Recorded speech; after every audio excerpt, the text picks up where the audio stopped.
warahmatullahi wabarakatuh. Selamat pagi anak-anak semua. Bagaimana kabar kalian? Alhamdulillah baik.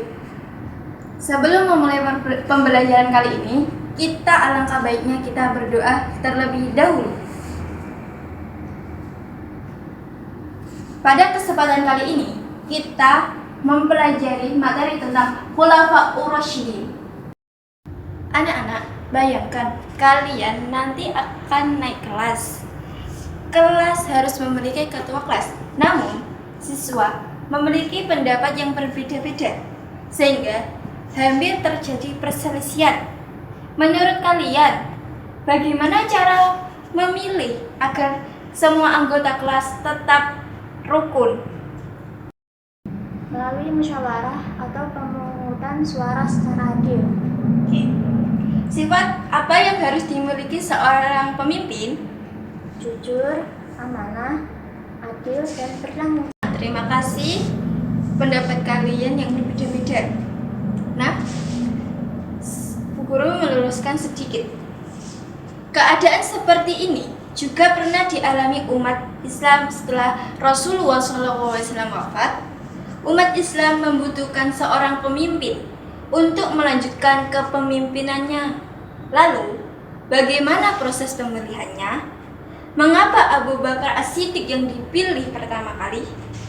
Hari ini kita akan mempelajarinya. Anak-anak, sebelum kita membahas ke biografi Khalifah Abu Bakar As-Siddiq, kalian perlu ketahui apa itu pengertian dari Khulafaur Rasyidin. Khulafaur Rasyidin.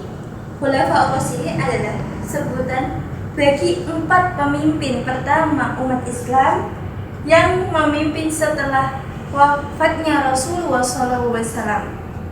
Kata khulafa berarti para pemimpin atau penerus, sedangkan Rasyidin berarti orang-orang yang mendapatkan julukan dari Allah Subhanahu wa Ta'ala. Jadi, Khulafaur Rasyidin adalah para pemimpin yang menggantikan Rasulullah SAW dalam memimpin umat Islam dan menjalankan perintah berdasarkan Al-Quran dan hadis. Rasyidin terdiri dari 4 khalifah, yaitu Abu Bakar As-Siddiq, Umar bin Khattab, Utsman bin Affan, Ali bin Abi Thalib. Biografi Khalifah Abu Bakar As-Siddiq. Abu Bakar As-Siddiq adalah khalifah pertama kali dalam masa Khulafaur Rasyidin yang memimpin umat Islam setelah wafatnya Rasulullah SAW. Nama lengkapnya beliau adalah Abdullah bin Abi Quhafah At-Taimi. Beliau lahir di Mekah sekitar tahun 573 Masehi. Beliau merupakan sahabat terdekat Rasulullah SAW. Abu Bakar mendapat gelar As-Siddiq yang berarti orang yang selalu membenarkan, karena beliau selalu membenarkan perkataan dan ajaran Rasulullah SAW, termasuk peristiwa Isra Mi'raj. Beliau dipilih melalui musyawarah para sahabat di Saqifah Bani Sa'idah karena dikenal sebagai sahabat terdekat Rasulullah, memiliki sifat jujur, amanah, bijaksana, dan akhlak kepemimpinannya.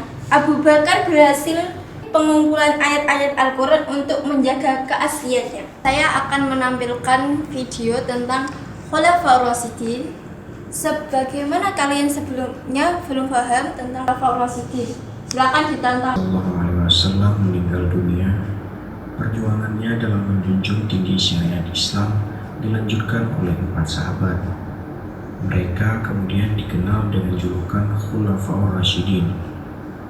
Khulafaur Rasyidin adalah orang yang ditunjuk sebagai pengganti pemimpin atau penguasa yang mendapatkan petunjuk dari Allah Subhanahu wa Ta'ala. Merekalah yang menjadi khalifah atau pemimpin bagi umat Islam setelah Rasulullah wafat. Masa pemerintahan Khulafaur Rasyidin merupakan masa yang penting dalam perjalanan Islam. Keempatnya berhasil memperluas syiar agama Islam hingga keluar Jazirah Arab, menyelamatkan Islam, serta meletakkan dasar-dasar kehidupan agama Islam terhadap umatnya. Empat sahabat Nabi yang termasuk Khulafaur Rasyidin itu adalah Abu Bakar As-Siddiq, Umar bin Khattab, Utsman bin Affan, dan Ali bin Abi Thalib. Abu Bakar As-Siddiq adalah Khulafaur Rasyidin yang pertama. Nama aslinya adalah Abdullah bin Utsman atau Abu Quhafah. Abu Bakar adalah anak dari Abu Quhafah dan Ummul Khair yang lahir pada tahun 573 Masehi. Kedua orang tuanya adalah bangsawan dan saudagar yang dihormati masyarakat Quraisy. Abu Bakar sudah bersahabat dengan Nabi sebelum datangnya Islam. Setelah Islam datang, Abu Bakar adalah orang pertama di luar keluarga Nabi yang memeluk Islam. Abu Bakar mengorbankan banyak harta bendanya untuk perjuangan Nabi. Nabi Muhammad SAW memberi gelar Abu Bakar dengan As-Siddiq karena sifat benar. Abu Bakar selalu berkata benar.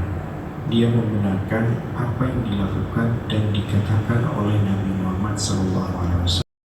Nah, kalian sudah melihat video tadi.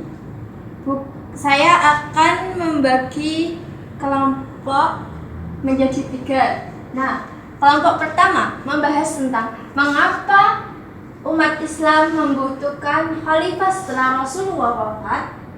Kelompok 2 membahas mengapa Abu Bakar dipilih menjadi khalifah pertama.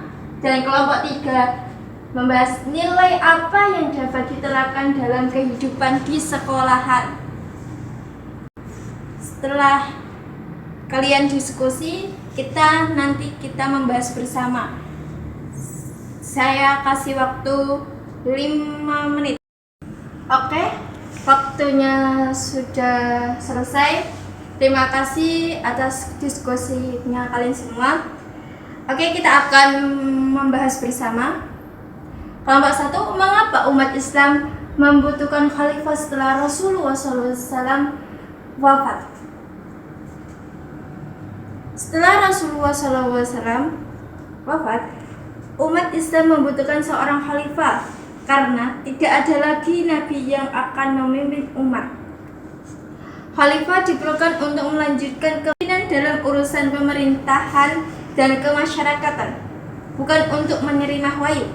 Seorang khalifah bertugas menjaga persatuan umat Islam agar tidak terjadi perpecahan, menegakkan syariat Islam. Kelompok kedua, mengapa Abu Bakar dipilih menjadi khalifah pertama?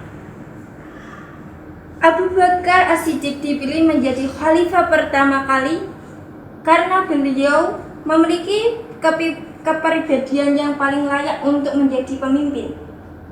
Setelah wafatnya Rasulullah SAW, beliau adalah sahabat terdekat Rasulullah.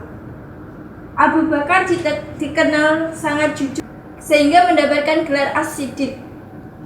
Akhlak mulia, bijaksana, sabar dan sederhana, dan tegas dalam mengambil keputusan.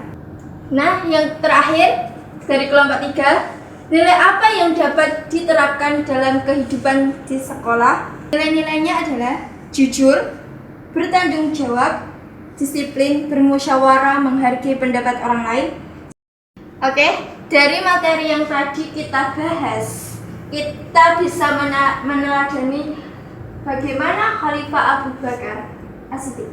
Abu Bakar merupakan khalifah pertama yang dipimpin umat Islam setelah wafatnya Rasulullah SAW. Beliau memimpin dengan penuh kejujuran, tanggung jawab, tegas, dan mengutamakan musyawarah.